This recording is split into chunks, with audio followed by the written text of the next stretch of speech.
And we have a presentation today by Bruce Cahan. He's one of our fellows, and he's going to be talking about a somewhat a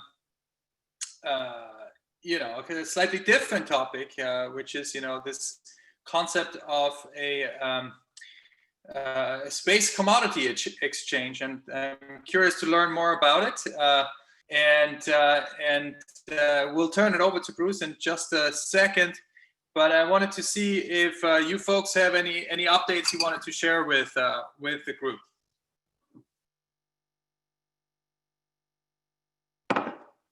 No updates, and you have to unmute yourself so we can hear you. But I have a quick update. That's okay. Okay, Ryan, go ahead. I am presenting on Section 230, and this is really geared towards lawyers on the 21st via the Practicing Law Institute. So I'm going to be going into more detail about the statute, but also the case law that interprets the statute in various ways. There'll be some presentation on AI and flagging fake news and deepfakes, but the presentation, whoa, sorry guys, that was a door slam over here. That was the wind. Anyway, the presentation will be really for lawyers, but if you really want to get into the details of Section 230 and the various cases that have interpreted it, it might be a good presentation for you. And I'll send a link to Roland just in case if he can circulate it or if people are interested. Yeah, Ryan, if you could just put it in the chat then everyone in this meeting can see it. That would be fantastic. And 230, couldn't be any more timely than these days to learn more about Section 230. So yeah, thanks for that. Anyone else have any news or updates for the group? All right. Well, in that case, let me turn it over to Bruce. Typically we have 2 presentations in 1 hour. Today we have 1 presentation, and we can stop early, or let's see how the discussion goes. But I will turn it over to Bruce. Bruce, take it away. Hey, thank you, Roland. It's great to present on home turf here at CodeX, and I wanted to present this. This, as you can see, was a presentation I gave in Europe in October to the Open Geospatial Consortium's New Space workshop. But I've given this in slightly different forms to defense and to civilian groups. So for those of you who know me, you know me, but those who don't, I do a lot of different things. I'm a recovering Wall Street lawyer and Hong Kong merchant banker, and I teach at Stanford a number of finance courses, including ethics of finance, which couldn't hurt. So sometimes I confuse people, but I think we'll be fine. Well, when I was growing up in Philadelphia, we thought of the space age in kind of trading card terms. It was wow. And when we look up at the night sky, many of us we see the moon. But increasingly, as people look at the moon, they see the minerals that could be mined there and the resources that could be developed there. And so we're lucky to be able to do that. And as the person I am, I started to wonder, well, how are we going to finance this space economy? We hear all about Elon Musk and other high net worth individuals, and is that what it'll take to have a durable space economy? And from where I sit, it seems like space is the ultimate contest between economic systems of fairly divergent formats. We are not a pure market-based economy by any means, but we are not centrally planned. And how that evolves for space could be determinative for life on Earth. So when I looked at history and economic history specifically, I wondered, well, how did we, in earlier times, use financial engineering to grow the great industries that we rely on today? And I thought, well, let's create a commodities exchange, because commodities exchanges, going back to the Greeks, have played a huge role in making sure that goods were tradable, that the demand and supply was forecastable and could be financed by banks and other investors based on that predictability. Space is a tough business. Often we watch a SpaceX launch and we think, gee whiz, that was easy. But there's a lot of risk and a lot of failure. And until you make a buck in space, you have those risks, and you are spending primarily equity to overcome some of those risks. You also don't necessarily know what is the demand for how much launch to go where, how often, for example, or how much imagery do we need of what locations at what granularity. I use this slide to explain to our space force and other folks that VC-backed companies don't all succeed. Many fail. And if you're relying on venture-backed startups in Silicon Valley or around the world to pioneer a space economy, that's fine. Most of them will, if they're lucky, get acquired, but often they won't succeed. And so we need to have an engine that promotes a healthy capital flow through the space economy and allows for careers, etc. This slide shows that there are certain places terrestrially that we rely on for certain kinds of goods and services. And the same will be true in space. There'll be certain places that we rely on for regolith to build habitat on the moon, or fuel such as hydrogen, oxygen, etc. And then just to make sure that everybody isn't just focused on the launch when it comes to thinking about the space economy. You know, if you're an investor, you typically would diversify your portfolio into different forms of assets. Some would go in, you would have a slice going into real estate, you'd have a slice going into large cap equities, you'd have a slice going into natural resources. Well, it'll be the same for space as a portfolio. I guess the other thing to mention is that some parts of that institutional investor portfolio will be invested in rare metals and base metals, and their returns, whether it's gold or silver or platinum or others, will vary year on year based on not only the demand, the actual manufacturing demand, but the investor climate for those. The Chicago Board of Trade, or BOT, is one of the major historical moments for our country. It certainly accompanied the building of the Transcontinental Railroad that was seen as one of the first major infrastructures for our country. And if you were going to buy gold or silver or even agriculture products from California and ship them back to New York or to Chicago, you needed to have a standard for what is the purity of that gold, what is the unit that will be traded, what's an ounce, etc. And these standards had to be put in place by both the members of the Board of Trade as well as the government. Here's just a partial list of the history of commodities exchanges. In recent times, the Royal Exchange in London and Rice Exchange in Japan. And each of these commodities exchanges came along in the development of the industrial age so as to expand trade and to stabilize trade. So you didn't get booms and busts. You didn't get too much or too little of a commodity that you needed.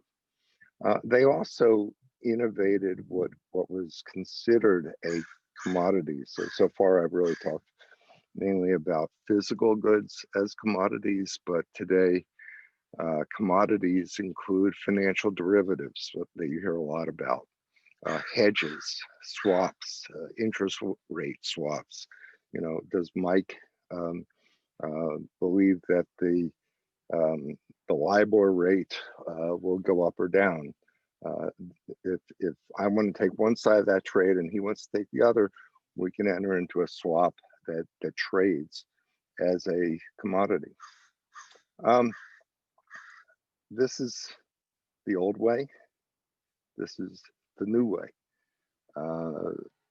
Excuse me, most of the trades are totally electronic. And as I said, these commodities exchange create a level playing field. There will always be private transactions. So the transactions between private parties will not be through the exchange, but there will be mostly market price exchanges, because in effect, you know the commodity you're agreeing to buy and sell. You have an enforcement mechanism, and this is where I think it's critical that CodeX take into account the Space Commodities Exchange. Those contract terms are you are going to want those to be determinative and to execute quickly and with certainty. And then you have the ability, once you've agreed to deliver 100 ounces of gold on December 31st, you can sell that contract on the exchange. So that has the liquidity to continue trading, so that you didn't, if you bought too much of the right to buy gold, you could actually sell that contract and buy something else. The exchange serves as a central counterparty, so it backs up, in a sense, the private obligations to settle the contracts, and most of all, it gives a lot of transparency to all the market players, so that people can see what is the price of gold today and what is likely to be in December. This, for the uninitiated, is some of how a commodities exchange works, and it has benefits to not just trade the commodity, the physical commodity, let's say what's been mined or agriculture, what's been grown, but also to transfer the risk. So you see climate and weather derivatives, and even water derivatives today. There are trading dashboards, just like the shares of stock that you might trade on your own portfolio. What was interesting to me is that more than half of the revenue earned by exchanges is coming from the data on who's trading what to whom and why, and as opposed to the fees for the actual entering into the commodities contract. So the purity of that transparency and its market value is key. You can see here that the price of gold goes up and down, and depending on, are you a short or long-term investor, and that's important, so that especially since space and setting up an operation on the moon, or in between here and the moon, or in between here and Mars, takes a long time. So you need to be able to see how people who you would supply a particular commodity to are setting their horizons. How much fuel will they need on the moon to get to Mars, let's say. That's it depends on the state of other commodities that you would use on the way. The space industry is growing, which is nice, but it doesn't grow evenly, which means whatever you can do to reduce the riskiness or the uncertainty of demand for space activities is going to be a good thing, because the more certain things are in the investment world, the more likely the investor community can, which is of different flavors and different time horizons, can take their role. And just university endowments have allocations to invest in lots of things. They don't necessarily have an allocation to invest in space yet, but a piece of what they do invest in private equity or in global bonds certainly could extend to space. The commodities exchanges, I've framed it, consists of 5 buckets. Raw materials, so where is the lunar ice that could be found as a raw material to then process it into water and hydrogen and oxygen as fuel and binding material for concrete up there. The third bucket being services, of which we have many in space. We have obviously launch, we have bandwidth, we need a lot of debris removal, robotic manufacturing, robotic refueling, financial derivatives. As I said, does the launch happen or not? That can be a swap. And to the extent that we can create risk transfer derivatives for space, that will extend the amount of equity that a space company has, where they don't have to retain all the risks of being in the space business. They can actually sell a piece of that off. And then financial indexes assume that you want in your portfolio an index relating to all the commodities to work on the moon. That would be an index that could be traded on the exchange. So this is the most fun I've had so far with the Commodities Exchange project, is actually naming the space commodities for their trading symbols. So in this first one, you see R, lunar rock, or raw material bucket, lunar rock with ice, etc. And then some of the services that I've mentioned, whether it's in low Earth orbit, LEO, that's not DiCaprio, low Earth orbit, or on the moon, or elsewhere, asteroids, etc. For space people who depend, or the space industry that looks to government, especially here in the US, the Department of Defense, as a prime customer, it's typical that the Defense Department's budgets don't get passed timely. And that's a real problem, because you don't know if your program is going to continue, and therefore you can't necessarily keep the talent that you've acquired to build the space assets that you project. And then this is a really ugly chart that define or depicts the defense federal acquisition rule milestones. So how do you get a contract from the Defense Department?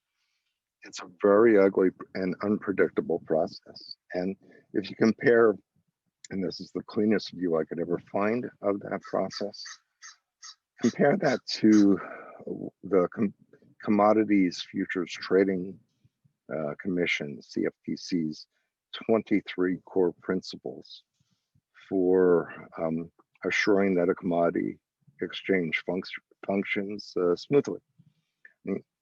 The intent of each of these processes, this ugly one, and what I would suggest is a much cleaner one, is that at the end of the day, whoever has signed up to get on a contract to get the benefit of a resource or to get the benefit of a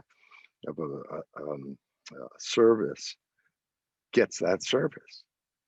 This is a much easier and with the help of the other counterparties in an exchange environment, much more dynamic way without as much regulation and delay to get the benefit of launch services or others that are traded on the exchange. We would expect to onboard commodities to the exchange. In other words, as the new technologies happen, we want to be able to define what commodity it is so that it can be traded. And for that, I'm using a regime that the government favors, often called readiness levels. So there's a technology readiness level. It goes from 0 to 9. You can make something in the lab. Can you make it at scale? And so that's the manufacturing readiness level. Investor readiness levels are a little fuzzy to date. Steve Blank has mentioned them. And then we would kind of combine all those into a CRL, a commoditization readiness level that reflects technology, manufacturing, and business or investor readiness level. And those levels don't go simultaneously. So just because you're at a TRL of 4 doesn't mean you're at an MRL of 4. You're probably at an MRL of 1 at a TRL of 4. But they do track towards the end state of you're ready to sell a commodity with high certainty that it will be delivered once you complete those journeys. I often get asked, well, how would the exchange be owned? And here is a kind of the scale or the way in which you can own things, all the way from fully public ownership to fully private ownership and everything in the middle. And the 4 basic things that an exchange are doing is, as I've said, defining commodities, what should be the characteristics of it, not from the point of view of a Boeing engine or Lockheed engine, but the thrust that the engine might produce, by example. Trading and settling the trades in the commodities. Okay, we define them, and there's contracts for them. How do we settle them so that the exchange is balanced? You don't want too many people selling or too many people buying a commodity. So you have to make that market. The information services and technology to keep this all running, including that data analytics piece that I mentioned, so that everybody has the same information about the state of the market. And then management, operations, governance, who should be allowed to trade on the exchange. This is part of creating a rule book that those 23 core principles for getting licensed by the CFTC, the Commodity Futures Trading Commission, would want to see that rule book and how you're going to enforce that good actors and not bad actors are within the exchange and have the capacity to meet their obligations. And that will cover a range of ownership functions and styles.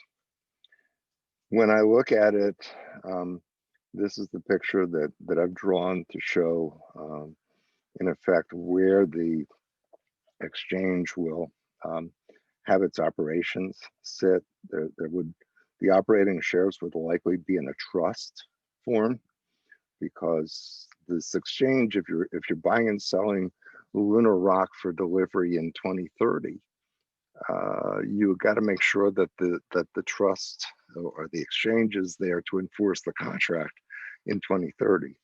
And this is why I'm not forming the exchange as a venture capital backed startup. the members should have a stake in it to own a piece of the exchange, and then the public should be allowed to own shares. As you can see, the brown, so to speak, the brown squares here are the physical commodities, including a responsible mining committee to make sure that you're not polluting the moon. And you know, when you pollute something off planet, the debris can spin at hypersonic speed, and it does, so that a paperclip going at faster than the speed of sound would likely puncture a satellite or a spacecraft or a habitat on the moon. So you really have to control who is mining or who is operating what assets up there, so as to assure the whole constellation of space objects of safety. The services and each of the 5 buckets would have a committee in the or a number of subcommittees that would define what are the standards for trading lunar rock or trading launch services. You want the specialists who can create those commodities and then use those or incorporate those commodities into other commodities, to be defining the attributes of them. As I could see it, the contract for trading space commodities would be similar no matter which commodity you're trading. So the terms of settlement would be similar. And there's an example of an opportunity for CodeX and Informatics, because you don't want to be bringing a space commodities contract to a California court, or in Delaware or New York City court for enforcement. You want these to self-execute, and that obviously gets into our blockchain law group and other things. So to sum up, I mean, there's a lot of talk when you do talk to the space folk about the technologies that they use, etc., but they don't necessarily think in terms of financial engineering and how they're going to get new ways to buy and sell and create what they want alongside of the technologies to create them.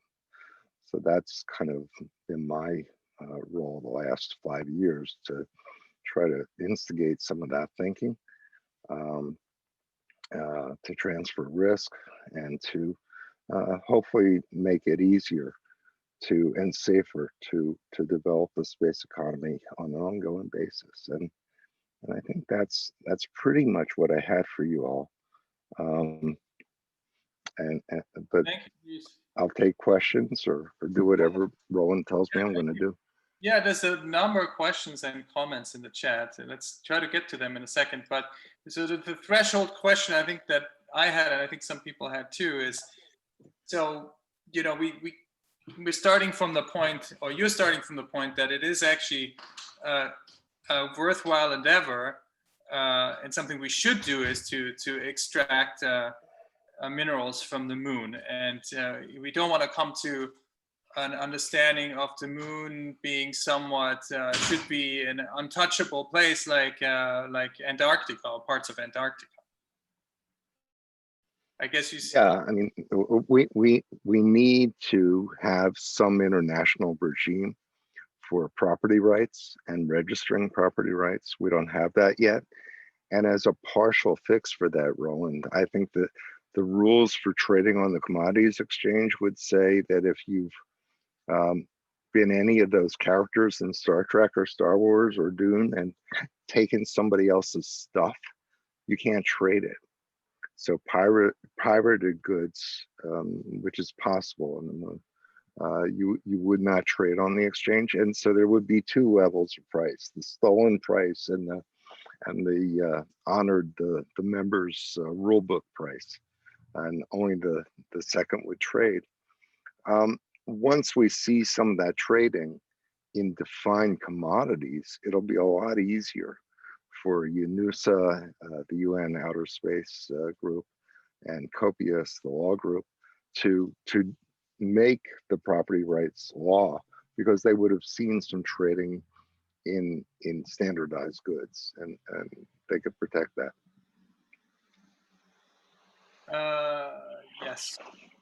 So Thabo is saying that we, you know, some folks have pointed out that, you know, while the space, according to international treaties, is considered like, you know, it's owned by everyone, by mankind, or certainly the moon is.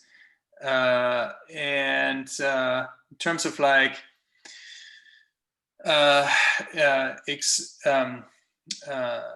you know, exploring or sort of appropriating its resources, you know, some of the parallels are seen in sort of like deep water, deep sea exploration. And some have pointed out that it may, you know, while we view mankind as owning it, it might be the haves that have the resources to actually get to the resources, and the have-nots. So this is exactly, this was another motivation for the exchange, is that, you know, the existing spacefaring countries for the last 50 years have been fairly well resourced. You don't, as a new spacefaring country, let's say the Southern Hemisphere in general, need to create your own rocket program. You don't need to create your own navigational satellite program. You can buy those services cheaper through an exchange than trying to build your own industries to do that, notwithstanding that you will build some of those industries.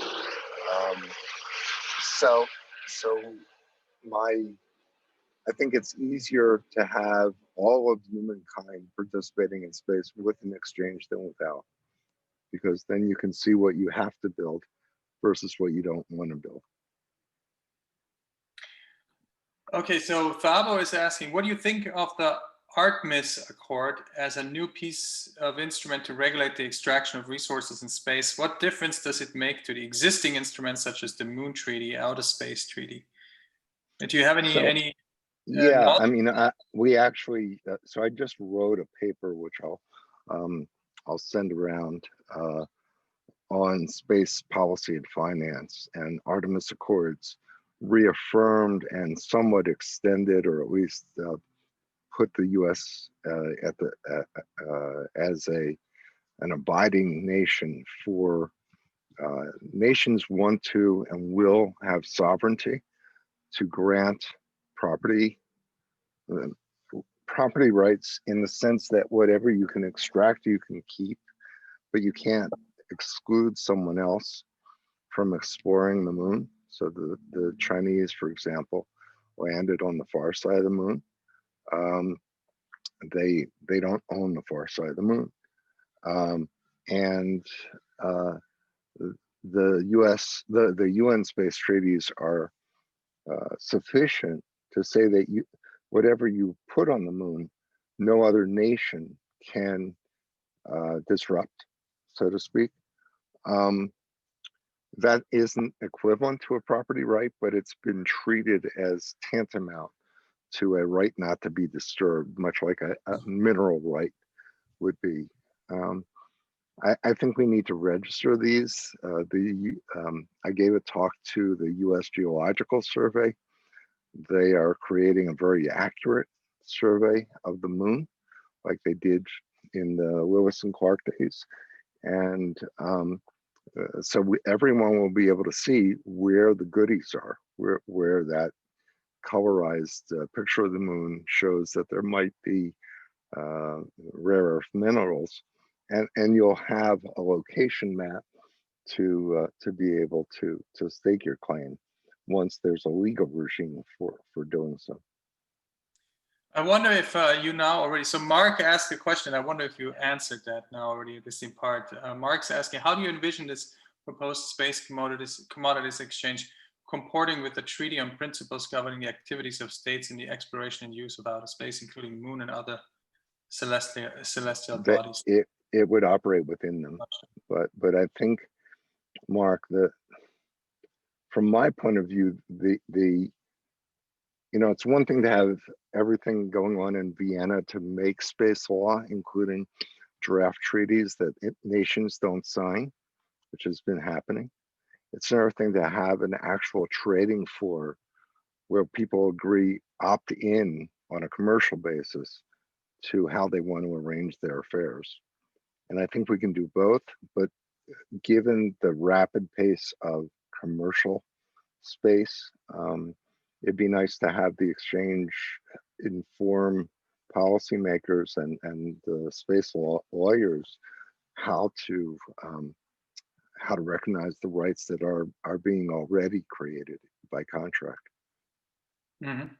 So Nonopa is asking you, what is the future of commercial space companies? There's been a rise of commercial space startups and a lot of investments and competitions. For example, the Space Com Entrepreneur Challenge. Do you think commercial space startups is the future of space exploration and solving problems like space travel? You talked a little bit about VC funding already, but you want to elaborate a little bit? I mean, there's a very robust effort to encourage space startups, both here and Europe. Certainly ESA has theirs. The UAE have theirs. Many nations see space as a piece of the economy they want to take a hold of, certainly China as well. I think it's also a culture war between old space people and new space people, which the old space way was, we'll make whatever the government will pay us to make on whatever timetable they'll pay us to do it. And the new way, as Elon really has shown, is we're going to build it because it has to be built, but with the carrot ultimately of selling the service to the government for cheaper launch or whatever it is. So there's new business models. I mean, I think, Roland, the important story here is there are new business models for supporting space entrepreneurs that didn't exist before 3 years ago, 10 years ago. Justin is saying, based on a spectrum of public goods, private goods, you briefly showed in the slides, where would you currently place goods that are used in space? For example, an American part of the International Space Station. So you have to, so I would say the ISS is an asset. It is not a commodity, but it is an asset that produces the potential of commodities. One of them that's constantly, I'm not an expert in this, but there's a kind of pure fiber for fiber optic cable that can be made in a weightless environment. There's a kind of heart valve that can be made in a weightless environment, 3D printed, because you don't have gravity pulling on it. That's much more valuable than and feasible than what you could build on Earth. Now, those aren't necessarily, the fiber might be a space commodity, the heart valve probably not. But so there's a distinction between a commodity that gets produced from a space asset and the technology you use to produce the asset or the commodity. Okay. And so DASA brings us back to what's near and dear to our heart, which is computational law. And he's saying, we have an expert of integrated online arbitration systems and space-related commercial arbitration speaking at MIT, at the MIT class next Friday. And to prep, I was wondering if you're aware of any current approaches to self-executing or at least more automated contracts in this area. It seems adding on arbitration processes that are automated could be a good fit for the nerd to keep dispute resolution. Absolutely. That's exactly why I brought this to CodeX. I think just the certainty of knowing that Matt Damon on Mars is going to be able to get water from a water commodity contract on Mars is really important. It's like life changing, right? Life affirming. And so we will need to have the kind of automated dispute resolution, arbitration that you've mentioned, that we've talked about in CodeX in other contexts. We need that for the space economy. So, by the way, Dasa corrected, he meant to say needs, not nerds. But it also works with nerds, I think. We're all nerds. We're all nerds. But that's it, yeah. So a whole, we need a whole kind of legal framework, and maybe that's, the nice thing to think, at least this is sort of a thought experiment, is if you go into kind of these places with no legacy systems, maybe it's an easier way to establish a legal system that works along, has the functionality that we, aspire for the entire legal system to have. I think that's right, but and to the earlier point, the sovereign law of whoever launched the space object is what governs rights and duties there. So the ISS, you've got Russian law on one side and US law on the other side. And I'm not sure whose negligence law applies where, if somebody slips and falls, even in between, or gets sick with an illness. So you can imagine, so the same for the contract law that applies. I mean, you can imagine people who are working on the moon thinking that we need a consistent lunar contract law, as opposed to, well, I was over there with a Russian, and then I was over there with the Austrian, and then the EU was over. That's going to be unworkable. Plus, people who were born in space are going to say, why am I with this whole Earthling thing? Why I didn't grow up on Earth, so why do I have to bring all of their frustrations of conflicts of law up to the moon? It's the moon. We should have a consistent set of laws. So this is all great territory for either waiting for politicians to pass laws of consensus, and or while you're doing that, creating ad hoc arrangements such as the Space Exchange would do, to say this is how it'll really work for everybody to make their investments on a reliable basis. Yeah, no, absolutely. And I'm calling on all of you with some kind of drawing ability or caricature or cartoonist abilities to try to draw a slip and fall on the space station, Well, it's weightless, so far it's so good. But if somebody doesn't plug that hole and the air goes out, absolutely, you got a negligence problem there. Yeah, but they should, not leave any banana peels on the flying around. So Scott saying, thank you, Bruce. Excellent. What role could a single cryptocurrency, and you alluded to that in your talk announcement, what role could a single cryptocurrency, even Stanford Mine, PI, and related blockchain ledgers play in the financial engineering you envision? And especially if the Stanford Mine Pi currency were a single world currency backed by most 200 countries, and where could mining robotics play a role regarding this engineering too? So two separate questions. I mean, one of the questions that I had when I read your talk description is also the first question: why? I mean, when you think about financing it, what added bonus would the blockchain or cryptocurrencies bring? Can we just do it with traditional fiat? But so over to you. So as we are about to learn, it seems in the response to the January 6th occasions, cryptocurrency and national security don't mix well. And much of the investment in space has either at the beginning, the middle, or the end, a national security role to play, and it's very sensitive. So until cryptocurrency can accept the rule of law and the concerns of national security.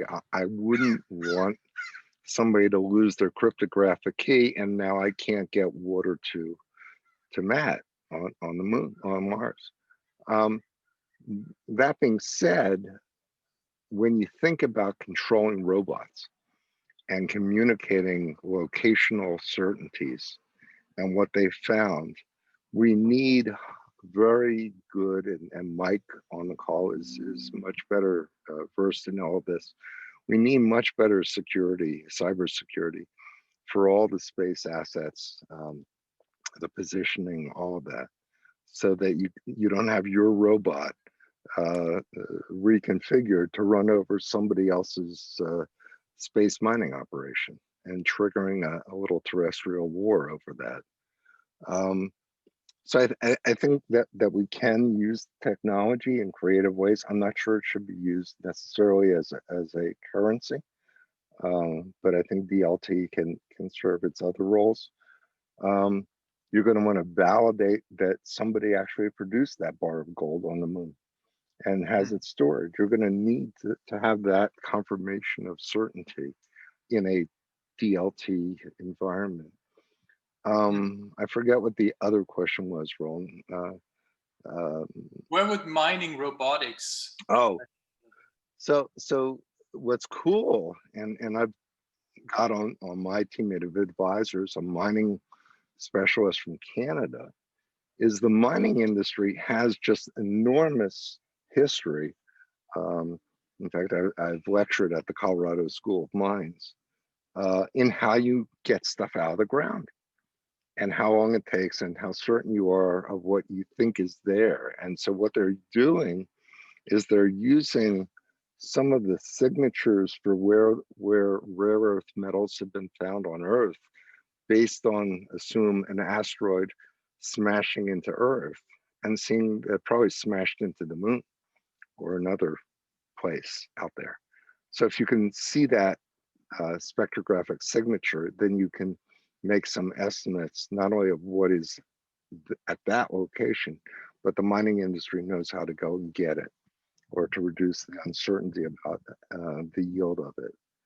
So we're going to need robots who know how to be miners, and it'll be a lot safer, with the caveat that this hypersonic speed for gravel, as you dig it up, you need to tamp down the debris, and the pollution that gets triggered once you start pulverizing moon or an asteroid or whatever. You see all that dust that flies, that goes around the surface of the moon and smacks somebody on the other side, and that's not going to be healthy. Jana is asking, how do you make sure that countries will share data and information in order for everyone, as you said, to have access to the same data on the exchange?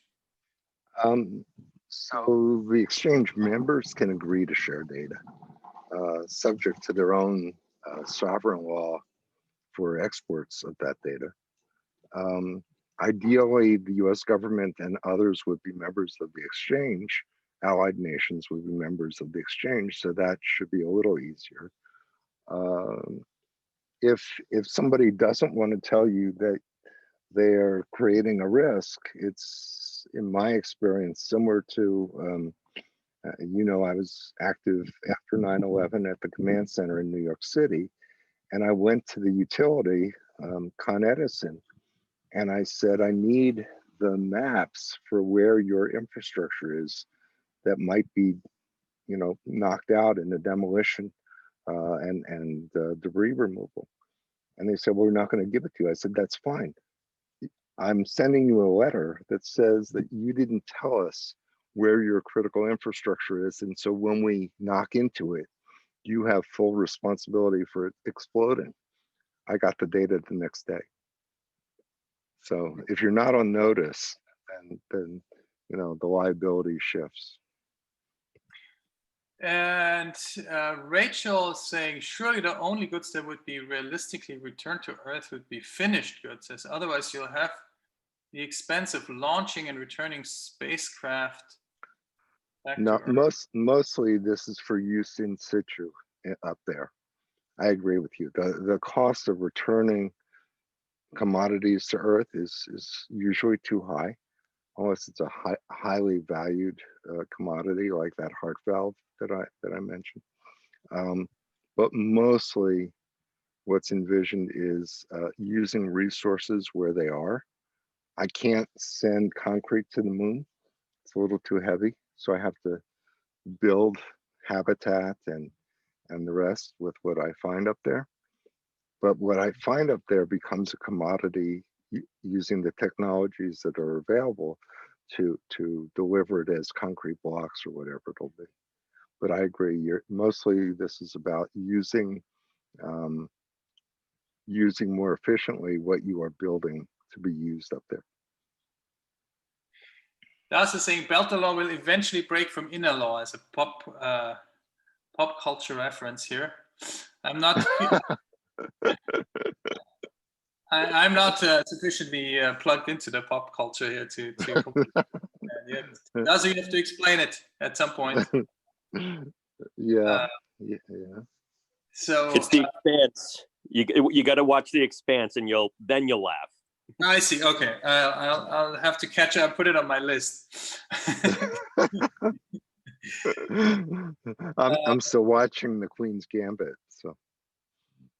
Yeah. So so Gian is saying cryptocurrency creation needs a lot of energy too. Right. Right. And Tabo is saying for security and encryption we can use quantum computing. Yeah. And then Rachel, Scott saying, and Bruce, really thank you, fascinating. We're nearing the end of our time. We actually, again, like I said, normally we have 2 talks at the same time, but it's no, thank you. It's great to have all this time to share with you guys what this is. Rachel says space tech sector is likely to undergo a creative, destructive process as companies expand, merge, collapse, and move forward in the risks. Surely a commodities exchange could exacerbate this by exposing companies to significant market risk. It's a good question too. Well, you're right. I mean, as somebody who practiced bankruptcy law, one of the assets of the bankrupt estate are these contracts, and that's something that you need to take into account as the national security issues of space are always there. And I've reminded the Space Force and other folks that it's great to have global investment in US or other allied companies. But when those companies fail, their IP then is available for the taking to those investors. And so I think a week ago, I saw that the Department of Defense will have in effect an approved investor list for critical technology companies, so as to manage that risk. Cool. And Jan is pointing out that if there was a space commodity financial crash, who will bail out the losers, the Earthlings or the Spacelings? So,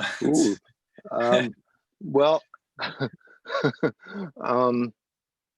ideally, since it gets really, Jana, what I love about thinking about space is it's constantly existential. You could die if you don't make it work correctly, right? So that's how you have to balance the number of suppliers of any given commodity, rather than letting, as often happens in space right now, having 1, 2, or 3 major suppliers be the major monopolists or oligopolists for the sector or the supply chain. So at least this lets you diversify a little bit more your interdependencies and to build those supply chains to be more durable in case any one company goes bust. Well, Bruce, I hope that you focusing your attention on space is not because you've given up hope for Earth. Roland, it's our plan B. It's CodeX's plan B. I thought I should be out ahead of the curve here, especially given the politics at play.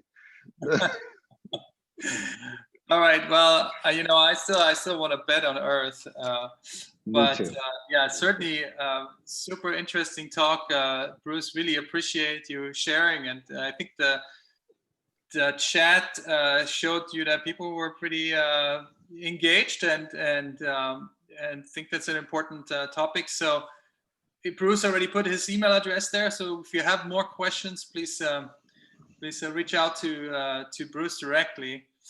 Thank you all for joining us this week. I hope we have a quiet week ahead. And I don't know, what's going on next week? Susan, do we have something lined up already, or? Yeah, we do. So we look forward to seeing everybody back, and many thanks to Bruce for hanging in there for the whole hour. I think this was a great discussion. So thanks, everyone. Yeah.